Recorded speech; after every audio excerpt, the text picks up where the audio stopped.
I just want to welcome everyone. Just so folks, if the folks don't know me, I'm Tony Roy, the president of Connecticut Council for the Social Studies. This is Dr. James Loewen. You may know him from several books, such as Sundown Towns and Lies My Teachers Told Me. He's also a former professor at Tougaloo University, and he's here to speak with us today a little bit about monuments. Well, I'm going to be talking with you about public history.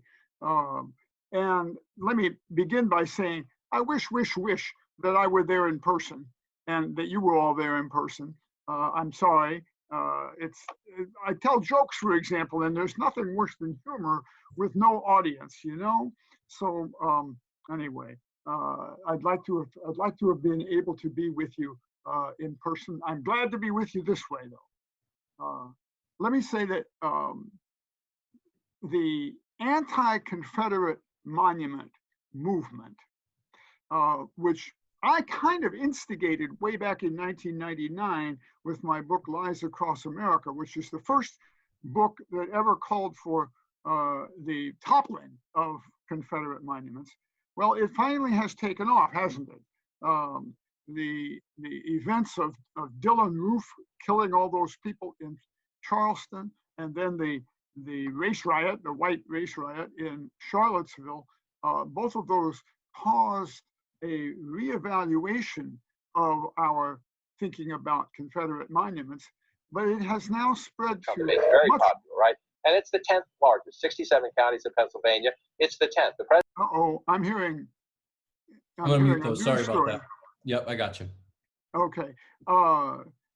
But the questioning of our public history has gone far beyond Confederate monuments, and therefore far beyond the South, although just for the record, there are Confederate monuments, or there were until recently, all across the North as well as in the South.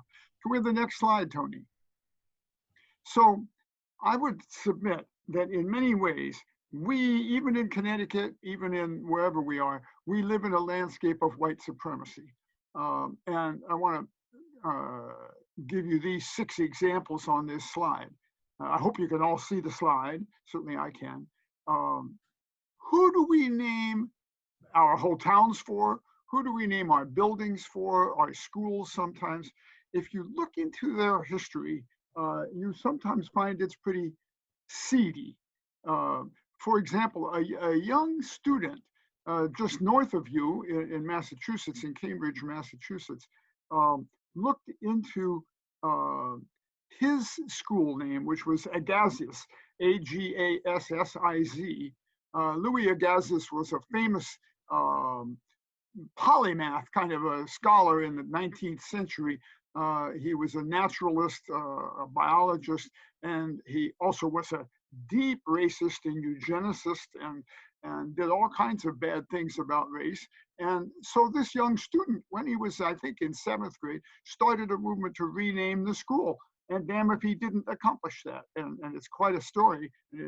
I do tell it now in the new edition of Lies Across America. So this kind of problem happens all across the North, that we name buildings for people who were famous in their time, but they should have been infamous rather than famous, even in their time.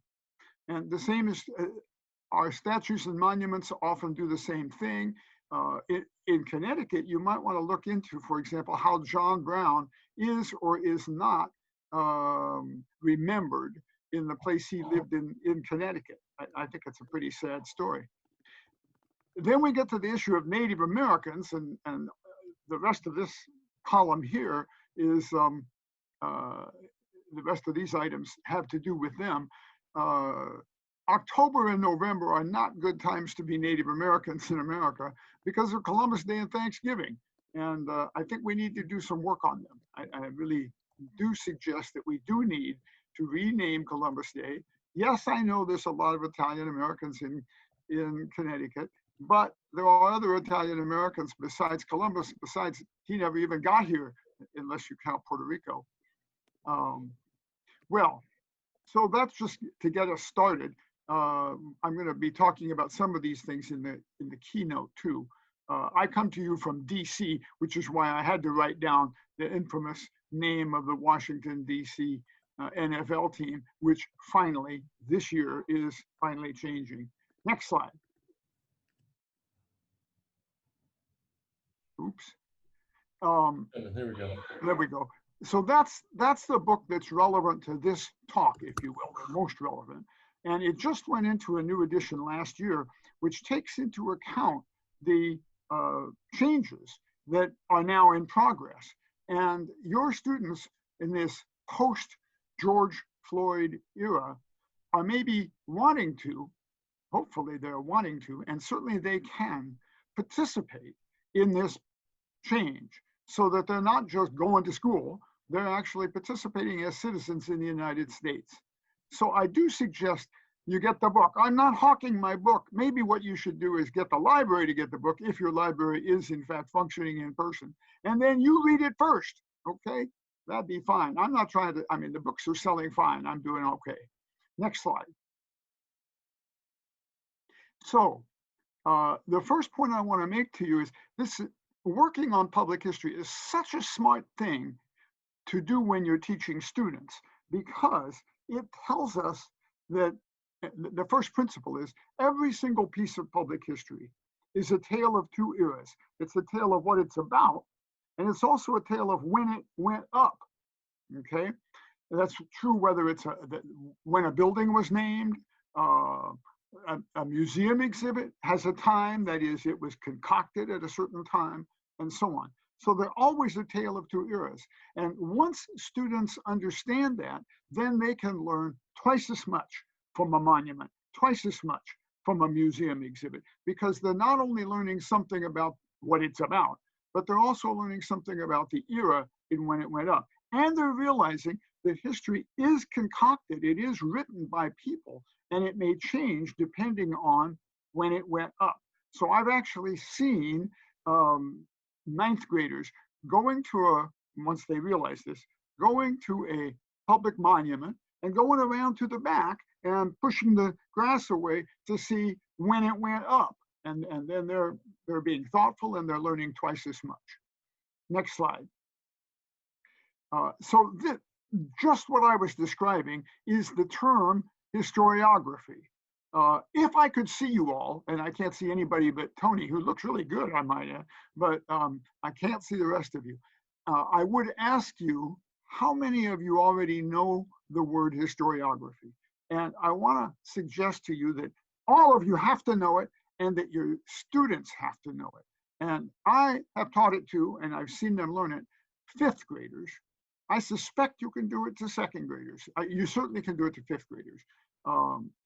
After all, if they can learn supercalifragilisticexpialidocious and stuff like that, they can learn historiography. So what is historiography? Well, I would call on you if you were putting up your hand. The simplest definition is mine. I mean, I agree with it. Namely, the study of history. But not, of course, so simple as, oh, geez, I'm way behind, I got to do historiography this weekend. No, it's the study of, well, graph is in there. So let's say it's the study of how history is written. So when you come upon a monument, let's say, who wrote this, whatever the words are on it? Who put this up? When did they put it up? Those are questions from historiography. And in sociology, we have the same thing exactly. We call it the sociology of knowledge. So I'm just telling you a synonym for historiography. Okay? One other term two other terms, I guess a pair, that I want to throw in at this point is the term nationalism, and I want to contrast it with patriotism. I want to submit to you that we need to make that distinction. Nationalism is flag waving, and it's saying we're the best, and the hell with you other countries, and if you're different from us, you must be wrong. Patriotism, well, I'm going to take a definition from this guy named Frederick Douglass. You might have heard of him. He's a 19th century African-American speaker and writer and leader. He said something like, I call him, now he did say him, but he was pretty good on women's rights too. Everybody said him until about 20 years ago, so give him a pass on that one. He said, I call him a true patriot who rebukes his country for its sins and does not excuse them. Well, I think so. I think a patriot can also absolutely take pride in his country or her country's accomplishments. But I think patriotism is in that way very different from nationalism. I think patriotism is in our national interest. I think nationalism is not in our national interest. I think nationalism makes us stupid about the things we're nationalist about. Next slide. So I am pushing this book. This is my book aimed specifically at you. Matter of fact, I actually had National Council for the Social Studies people in mind when I wrote it, and I'm so happy that they do like it on the whole. The slide seems to be clipped a little bit in my looking at it. I do mean to say that there's a specific chapter there on historiography. There's also another chapter on doing local history, and and there's a third chapter that's relevant in there, and I've forgotten what the heck I wrote down at the bottom of the page there. But anyway, so there's a chapter on truth, and just simply how to help students separate truth from untruth. That you will find it, I hope, absolutely helpful to you as you think about your teaching and you're educating students. Also, the front picture is hilarious. You're going to have to study it, and there's even an essay I wrote inside it to explain the front picture, which I didn't have that much to do with, but it really is funny. Okay, next slide. So this is my, for my book, Lies Across America, I tried to read every state historical marker in the United States. I must be a masochist. I was defeated by Texas and by New Jersey, and there's stories there that I won't tell right now. But of all of them, well, this isn't even a state historical marker, but of all of the historical markers in the United States, this is perhaps the most beautiful. It's from Almo, Idaho. You can see that it's a piece of slate, I guess anyway, a piece of rock carved into the shape of the state of Idaho, which isn't so easy. And let's go to the next slide to see what it says. Almo, Idaho, dedicated to the memory of those who lost their lives in a most horrible Indian massacre, 1861. 300 immigrants westbound, only 5 escaped. Erected by, and that's the Sons and Daughters of Idaho Pioneers in 1938. Well, so this is a monument. It's a tale of two eras. What it's about, 1861, and when it went up, 1938. Except, and this is why I show it to you right now, it turns out that nothing happened in southern Idaho in 1861. 300 immigrants in their little wagon train were not massacred. 3 were not. It didn't happen at all. And the only reason I know this is because a really good Western historian dedicated 10 years of his life to proving that this incident did not happen and could not possibly have happened. So this monument only tells us something about 1938. What does it tell us about 1938? Well, it tells us that in 1938, in the middle of an era that I want to define for you right now, called the Nadir, N-A-D-I-R. Some people say Nadir, that's fine. The Nadir of race relations, which is the era 1890 to 1940. This is when we went backward in race relations. We went down in race relations. Connecticut did too. But in that era, white folks in southern Idaho would believe any damn thing about savage Indians with no proof whatsoever. So this is a good monument for 1938. It deserves to be taken down and put into the Idaho State Historical Society. Of course, the people from Almo don't want to take it down because it's the biggest thing that ever happened in Almo, even though it never happened. All right, well, hopefully that was a funny way to get across the idea that every monument, every piece of public history is a tale of two eras. Next slide. So, historiography or sociology of knowledge about racist monuments and names. When did they go up? Well, we just discussed it. They went up during the nadir of race relations. So there is this period again. And I want to say that all of you who ever teach US history, you need to not try to teach the whole textbook, it's just got too much stuff in it. I'll talk about that in my keynote probably. These darn books have actually gotten bigger. I didn't think it was even possible, but they have. You need to pick 30 to 50 topics and that you think are of key importance, and you need to teach them. And the only reason I'm saying that right here, since I'm probably going to say it in the keynote, is to say that the nadir of race relations needs to be one of those topics. And I suspect some of you are learning about it just now. And so you need to learn about it. There's a whole chapter on it in the book I just showed you, Teaching What Really Happened. There's also a whole chapter about it in my book, Sundown Towns, because that's when sundown towns formed. It's so important because it complexifies our usual way of looking at the past. The way textbooks mostly teach the past in America is like this. I hope you can see my arm. That is, we started out great, and we've been getting better and better and better and going upward and upward and upward ever since, kind of automatically. Well, sometimes, but sometimes not. And in some ideas, childbirth, for instance, but let's not go there for a minute. Race relations. In race relations, we started going downhill after 1890 and continued really until about 1940. So it's a good era to teach because of that, all right? And it also is key to the issue of our current public history, because most of our public history, including most historical markers in the state of Connecticut, went up during the nadir between 1890 and 1940. Historical markers, particularly between 1925 and 1940. All right, so what about it? Well, these monuments, these names, they're usually the names of symbolic, important places like schools. If they're monuments, they're often put up at the courthouse or they're put up in the center of the town. They're important.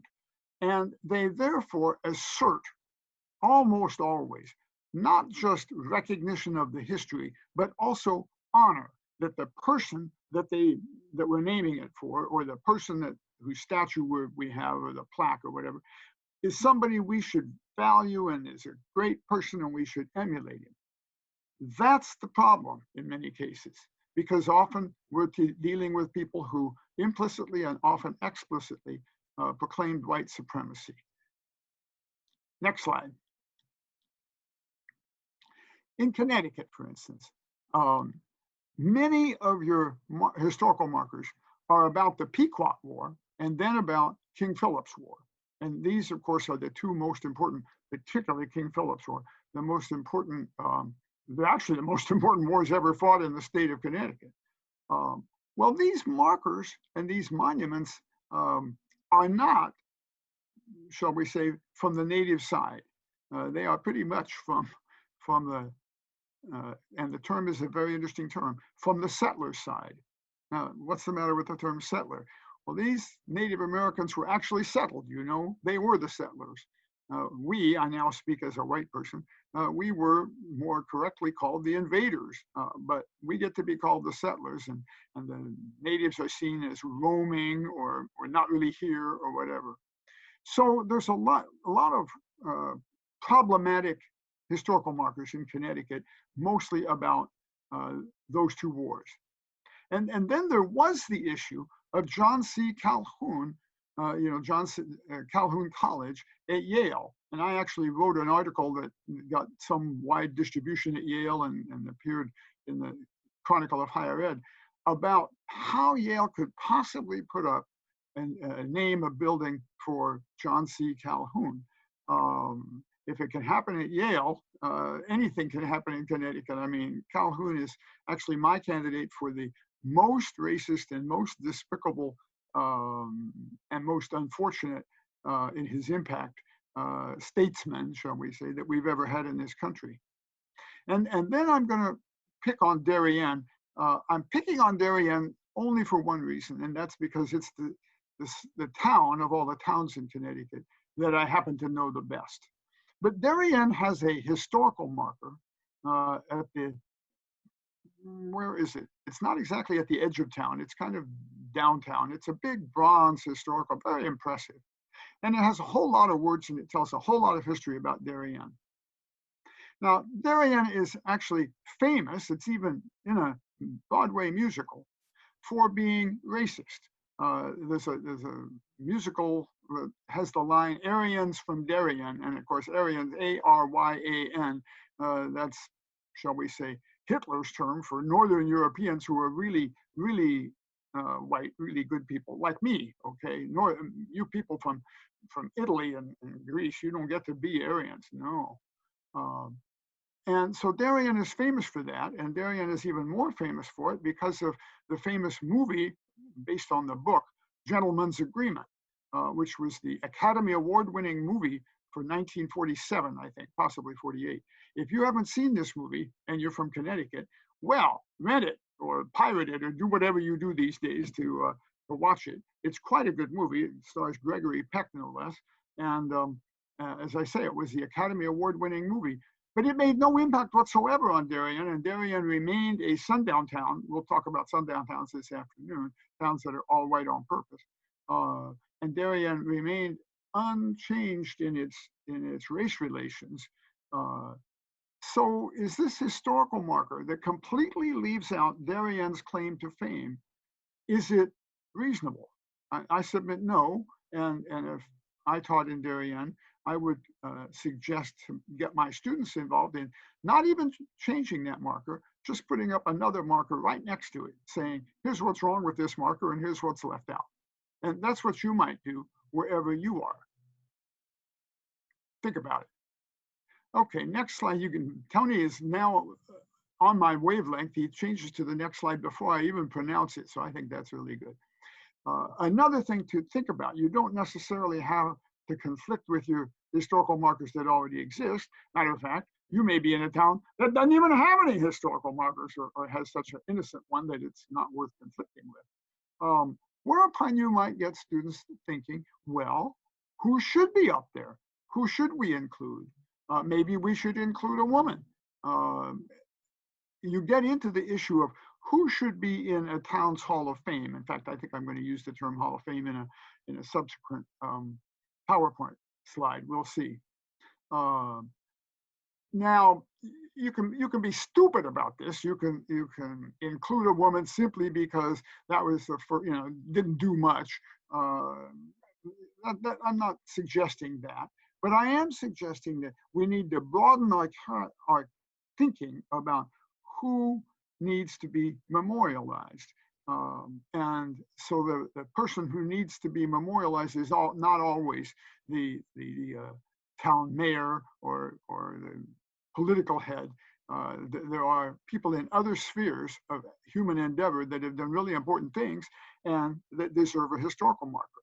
And your students can develop one, even if they only do it in cardboard. We'll get to that maybe in a few minutes. The next question, attention to sexual orientation, question mark. Well, now, that's an interesting one. When I first wrote Lies Across America, there was almost nothing whatsoever about gay people or lesbian people anywhere on the landscape in America. And that has started to change just in the last 3 years. Why is it important? I submit it is important. It's obviously important with, for example, Walt Whitman. Now, I'm a way into Walt Whitman. I think he's the greatest poet in the English language. Maybe you will therefore think I don't know anything about poetry, but I think I do, and I think he is. But anyway, clearly some of his poetry is about gay stuff. And if you don't recognize that, you're doing a bad job of thinking about it and teaching about it. And I know because I actually took a course in college that was quite good on American literature that included Walt Whitman and never mentioned it. And I never knew it, therefore. And then I felt somewhat cheated when I did realize it. But then what about the Connecticut famous writer and artist Maurice Sendak? He was gay. He had a stable gay, we would now call it marriage. He didn't get to do it, but for 50 years, I think. He, of course, wrote, what is this famous book, Night People or whatever it is, children's book, Moon, maybe it's about the moon. I'm thinking about the illustrations, but I can't think of the title. You can shout it out. I won't be able to hear you, but anyway, should we accuse him? Well, I hope we're not accusing him. Should we recognize him, say him as a gay person? I submit we should. Why? Even if his art isn't exactly gay. I mean, Aaron Copland was gay, and what's gay about, you know, Appalachian Spring? Well, I don't know. Why should we admit it? Because otherwise, people like me growing up, or people like your students growing up, do not know that gay people ever did nothing, you know? So I submit that that should be recognized. You have to think about that. And then what about inclusion of non-whites or inclusion of non-elite whites? Yeah, I mean, you know, there were Black pioneers, there were Native Americans, of course, Italian Americans, and so on. I think we do need a diversity on the landscape, and your students can help find these folks. Next slide. So maybe your students could come up with who are your school's most illustrious graduates? And if you have a new school, well, then include your predecessor schools. Maybe you can come up with your high school Hall of Fame or your middle school Hall of Fame. And then that gets into a fascinating question of what's illustrious? I mean, you maybe have to help students see that, yes, it is fine to be an NFL star. It is fine to have a brief flash of fame as an actor, and some NFL stars and actors need to be in this list. But maybe the person who did the following in science, or maybe the first person who did the following in and wrote the following books in literature or whatever, maybe that'll last a little longer. Anyway, it gets students thinking about illustrious and what should be famous. And I've watched this happen, and I think the students have the most interesting conversations about it. Next slide. So what events do we need to know about? What happened in your town? And I want to suggest that you write down the name of this website, this URL that I put here. It's called Here Here, because this young woman in La Crosse, she's a teacher at University of Wisconsin La Crosse. I guess she didn't personally invent, but she developed this technique by which you can put stuff onto a website that then comes across on an iPhone or a cell phone, smartphone of any kind. And so so she's got like 30 or 40 different sites, SITES, in La Crosse where interesting things happen. And I suggest you go to that website, and if you have technological help to do it, invent the same thing. And even if you don't, then you can at least get students to write down the same thing, to say, well, this happened over here at the corner of Main and Smith, and come up with a thing that they do on paper. I want to suggest. I just put that link in the chat. Okay, great.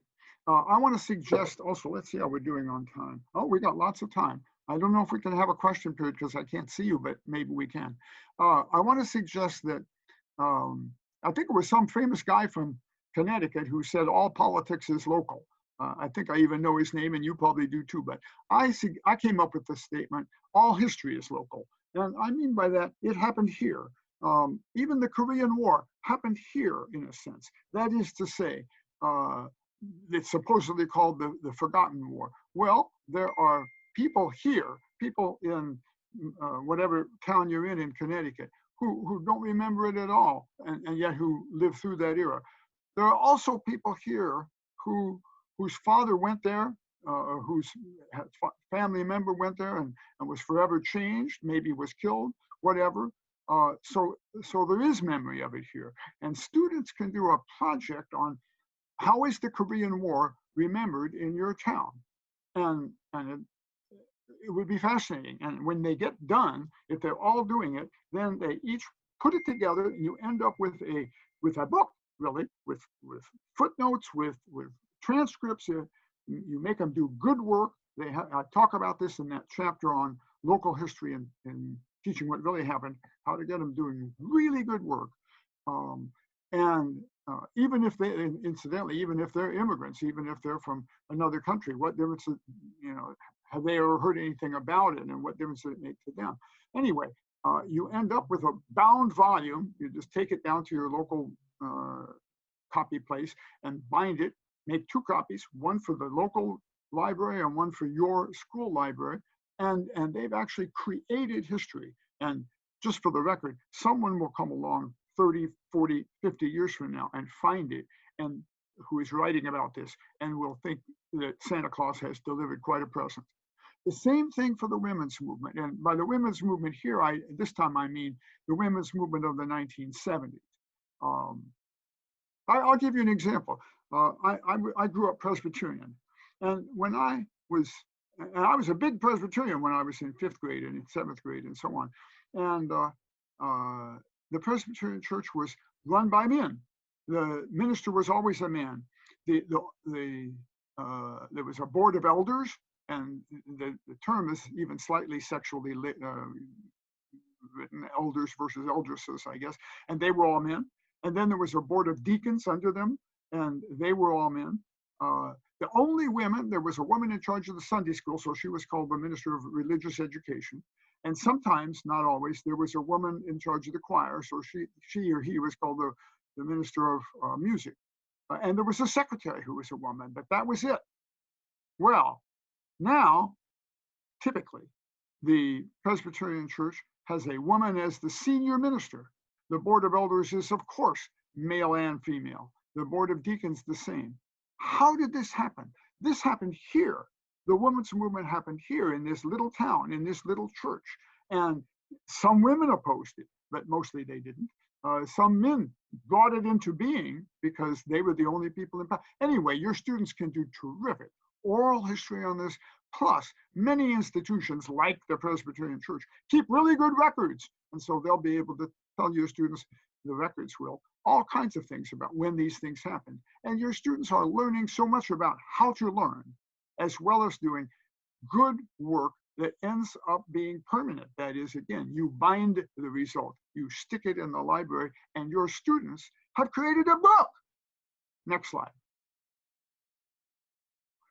And I want to submit that in this era, when students are doing things, when students are leading, we are having BLM marches. You know BLM, I hope, Black Lives Matter. We are having BLM marches even in sundown towns, and they are often led by high school students. So, and of course, we know about the impressive actions taken by students to question gun control and the whole shooting culture that, at schools that we have. So students are doing stuff. They are no longer satisfied to just quote, learn, unquote. And I hope your students aren't. And I think you have to go with the flow and in fact lead the flow. And in my experience, I don't mean to pander, not at all, but in my experience, people who are in the Council for the Social Studies are among the leaders. Some of the other social studies teachers, maybe not so much, but you folks do this. So I submit that with an action component, your classes will be points of inspiration that students will want to come to school because of social studies. They will want to come to school because of American history courses, rather than just something to sit through because we're memorizing stuff. I think that's, oh no, there's a bibliography. Let's go to the next slide. No, there isn't a bibliography. That's right. Well, there will be a bibliography in my next workshop if you come to it. Sorry about that. So now I'd love to take questions if we can do it. Tony, did you get any questions in the chat? I do have a question that I can offer for you. One question that I have personally, while we're waiting for people to kind of think of some questions anyway, would be how would you suggest that teachers and students examine controversial topics? Obviously, everything you've talked about here is a little bit controversial, but how would you suggest that? That's a really good question. It's a really good question. And let me choose a controversial topic. I'm going to choose slavery. Now, slavery shouldn't actually be a controversial, but it is. And I have a lot to say about it. The very first thing I want to say is, don't shy away from a controversial topic. For example, I've watched this happen with Black teachers, and certainly with white teachers, that they don't really want to talk about slavery. Well, nobody wants to talk about slavery in the sense that, isn't this a fun topic and we're going to spend 2 weeks just celebrating slavery? Of course not. But if you don't give slavery the emphasis that it absolutely deserves, then this will be gotten, I hope.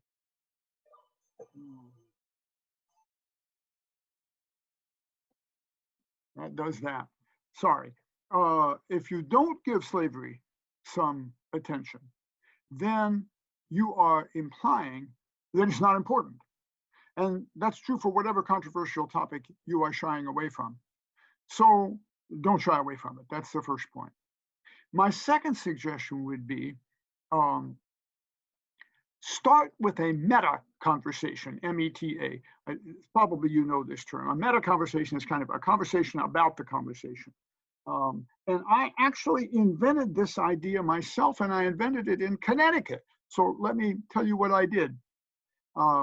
My first experience in teaching fifth graders, or maybe it was, it was fifth graders, happened in Stamford, Connecticut, where I was invited to be the guest speaker all day long at Stamford Middle School.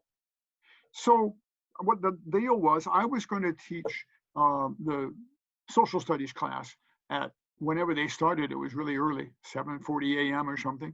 And then after 50 minutes, I was going to teach the next one. And then I was going to teach the next one. And finally, at the end of the day, I would have taught the whole 7th grade. And I did do that. But before I started, the assistant principal who had engaged me said to me, well, now, Jim, what are you going to do with these students? And I showed her a bunch of images, at least one of which I'm going to show in my keynote, I believe. The one that I'm going to show in the keynote, I think, will be a little boy, white boy, whipping his Black babysitter who is pulling him in a coaster wagon. And this is a picture from the nadir of race relations, a really racist picture that is an ad for cream of wheat. So I showed her that, and I said, well, I'm going to show them these pictures like this one and so on. And she said, and I quote, oh, Jim, do you have to? Well, of course, if you know me, you know, yes, I did have to after that. So I did it. But I started off with the following statement to the first class. I said, some people tell me, I didn't mention that it was the assistant principal. Some people tell me that fifth graders are not mature enough to handle what I'm about to show you. What do you suppose happened? They were twice as mature as you and me. They rose to, they were great. I think I'll maybe comment on that this afternoon as to exactly what happened. But I showed them a picture of a lynching. I showed them all kinds of controversial subjects there. And they rose to the occasion. I think you can do the same thing. Another way to do it, let's suppose you're a white teacher and your class is predominantly Black, maybe it's and Puerto Rican, maybe you're teaching in Hartford. Some people tell me that students, especially students of color, aren't mature enough to handle stuff about emotional subjects like slavery, or whatever the heck they're talking about, subjects like renaming racist monuments. Maybe even especially if we got a white teacher. When we got a white teacher, I'm the only teacher you got. What do you think? You think we can handle it? What do you think they're going to say?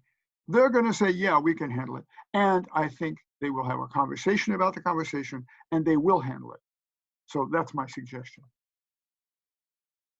Great. Another question we have is from Aaron DeQuilla. This is someone from Old Lyme High School. And the question is about remembrance. And I'm just going to read the question exactly as it's written. What is the best way to publicly remember events like the Pequot War. For example, what should the community do with Mason's statue in New London, or Mason's Island, or Sachem's Head Yacht Club? Yeah, isn't that something?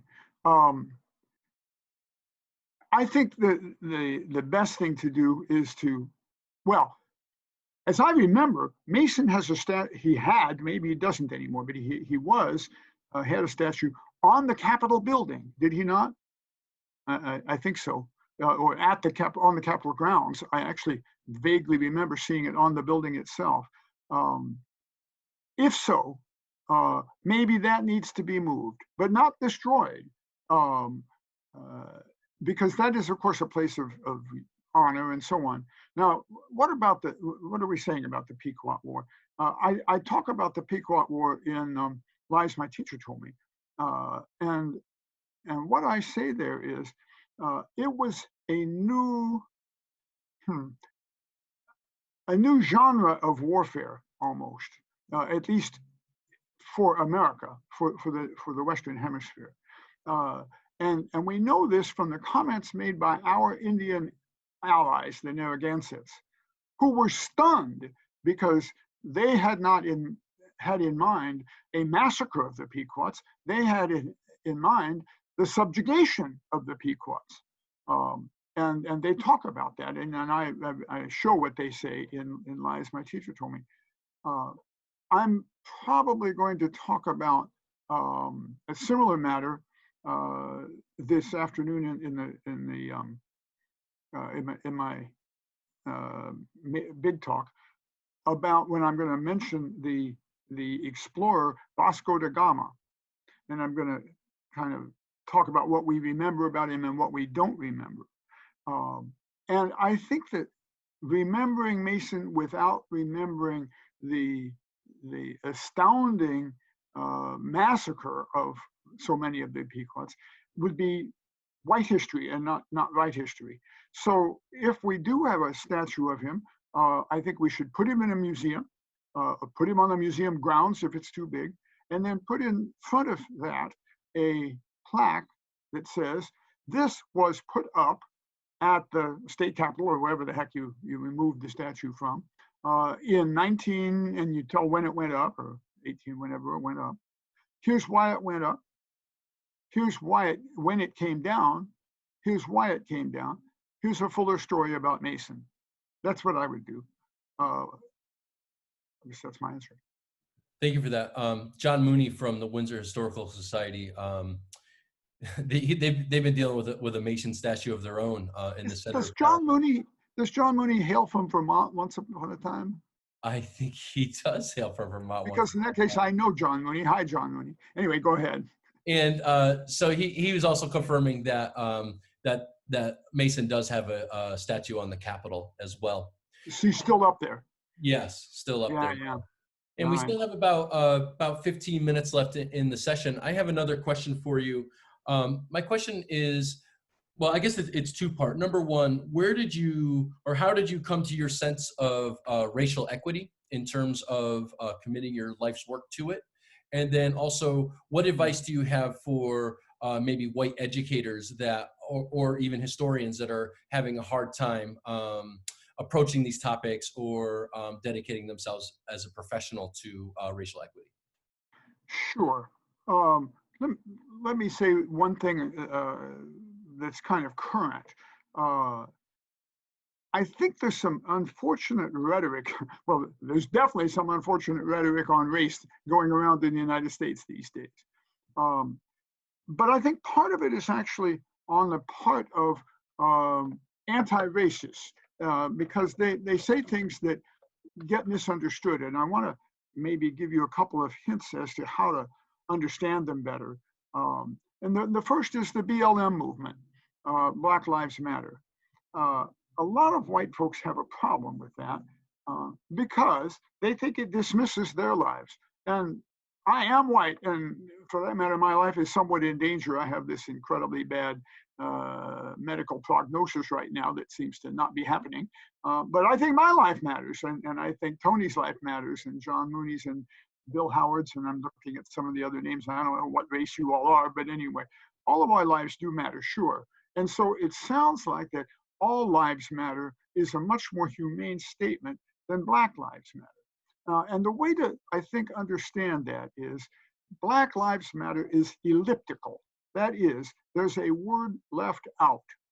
And you can even chant it if the next time people are yelling BLM, you can even chant it yourself and add it, or you can chant it under your breath. And the word is too. Black Lives Matter too, T-O-O. That's what the point of the movement is. That's what the BLM people are saying. And a lot of white folks don't really understand that. And of course, who can argue with that? I mean, you have to be pretty racist to say, no, they don't. I don't think anybody that we're dealing with is that racist. So maybe that'll help a little bit.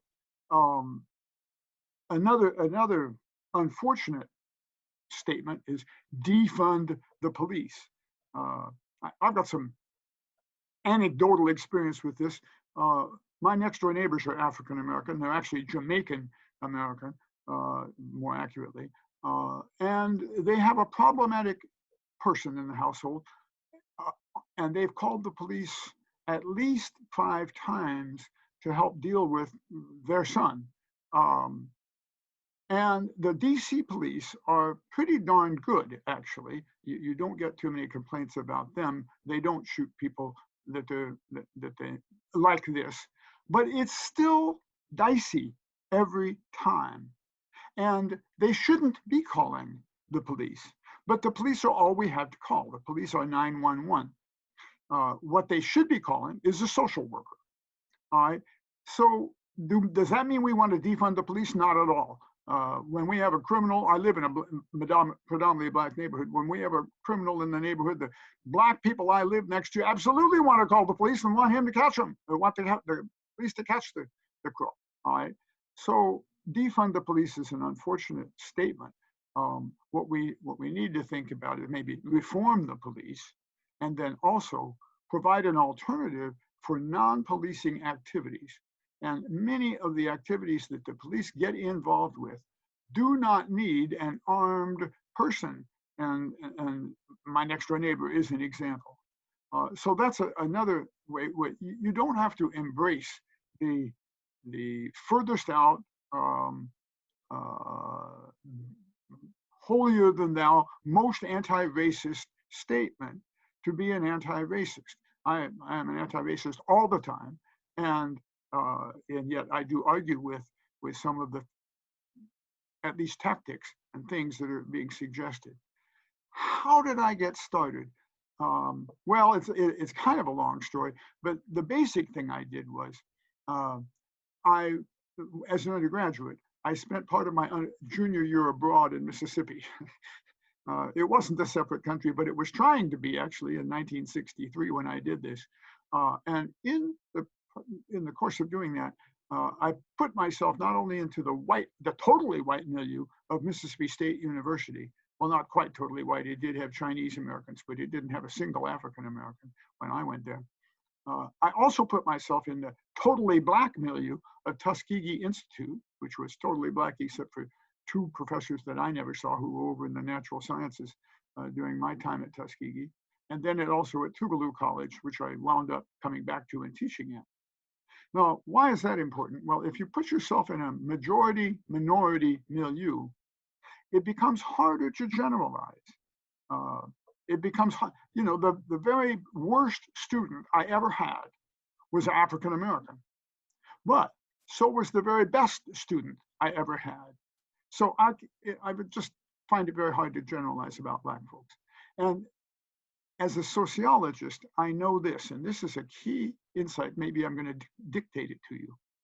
Social results have social causes. All right? So what's a social result? Well, for example, one social result is white folks and Asians score better than Black folks and Latinos on the SAT. Okay. Now, that has a social cause. I've dedicated a lot of time to proving that. I won't prove it here. I will talk about it briefly in the keynote. So once you realize that, then you realize, okay, instead of using that difference as a way to explain things and say, well, that's how come Black folks don't do so well occupationally, or that's why they're behind in the schools or whatever. You have to realize, no, that's a result that is an indictment. It's an indictment of our social causation. It's an indictment of things that are going on in our society. So we got to work on those things. We don't have to feel bad about them. We can even feel good about them as we deal with them. Thank you for that. And one last question here from Associate Professor of Humanities, Brittany Yancey. She's also a keynote speaker tomorrow. She's headlining the Saturday session. So just encouraging everyone to come check that out. And she asks, she posits and then asks, across Connecticut, the removal of Christopher Columbus has divided our towns. While educators have tackled the truth about Columbus, there seems to be less support for the statue's removal. What responsibility do educators have in that movement? Well, it sounds like the educators you've described have already at least started the process by starting the questioning and the thinking. An idea that doesn't even require any physical action might be, first of all, to get your town, or to get the whole state of Connecticut, to join the movement of renaming Columbus Day Native American Day or Indigenous Peoples Day, whatever you choose. That started many years ago in South Dakota. And South Dakota is not it's a red state, and it's not a remarkably liberal state, but at least 10 years ago, maybe more like 20, they renamed Columbus Day Indigenous Peoples Day. And why not? Columbus, we're never going to forget Columbus. But do we really need to give him the salutations, the positive judgment that we give him? I wrote a whole book. I'm going to push this book right now. It's a book a lot of you don't know. It's called Lies My Teacher Told Me About Christopher Columbus. And it has a poster in it. It's a poster book. And you take the poster out. It's aimed at middle school and high school. And you stick it up on the wall about October 1st. And it's really cool because it has all these quotes about Columbus from textbooks. And each quote is paired with a real historical primary source that contradicts the quote perfectly. So you realize that the textbooks are teaching us a bunch of, the term I use is BS, bad sociology, about Columbus. Okay. Well, if students on October 1st, I mean, Columbus Day comes early in the school year, and that's a good thing. If they learn on October 1st that what the textbooks are saying about Christopher Columbus is largely false, look at these original sources and stuff, well, then maybe they can start thinking, maybe I don't want to just believe what they say about George Washington, or just believe what they say about Tommy Jefferson or even Abraham Lincoln, whoever. All right, we got to think about these people. So that's one thing that educators can do, and maybe push for the renaming. I mean, if South Dakota can do it, why can't Connecticut as a whole state? And certainly why can't towns? A couple of years ago, I was in Fargo, North Dakota, when they first celebrated the renaming of Columbus Day, and they just did it as a city, and they had me speak, and I had a wonderful time speaking about Columbus. And I use the word exploit to sum up Columbus. He did a remarkable exploit. All 4 of his trips to the Western Hemisphere were remarkable exploits. And he also exploited everybody he came into contact with in the Western Hemisphere. So that one word kind of sums up the positive. And you know that he started the transatlantic slave trade from west to east with the bodies of Native Americans. And his son started it from east to west with Africans. So this is at best a mixed legacy, and that needs to be recognized and taught. Maybe again a removal of the statue should be pushed for. And if you don't get the removal, at least you have a very interesting conversation about it. Oh, and I want to, before I go, we're now at 9:56. I want to recommend a book to you, to all of you. I believe it's by Susan. It's about Connecticut, and it's kind of about race, and it's also about social class. It's certainly about school. I recommend it to you because it's the only book I've read recently that made me cry twice, 2 different places. It's by Susan Eaton, E-A-T-O-N. That'll get you, that's all you need to know. But it's called The Children in Room 4L, I think. I'm not quite sure it's 4L, but if you look up Susan Eaton and The Children in, which I just did this morning, it comes right up. It is a journalist book, so it's well written, and it's about a room full of children in Hartford and their connections with the outside world, including with a suburban room that they are paired with for, well, you'll see for what purposes. And I'll just tell you, one of the 2 times I cried is when I learned that these kids in the richest state in the United States, and the capital of it, are so poor that they have never, none of them, not one in the whole class, I don't think, has never owned one of the $4.95 plastic sleds that you can get at what used to be Kmart. I mean, you know, there's social stratification and lack of opportunity in this country. And of course, this relates to your famous ongoing lawsuit, Chef, and all kinds of things. You're working on it. But this is just a book that brings it alive, and I think you'll enjoy it. Maybe even some of your high school students will be able to read it. You make that decision yourself.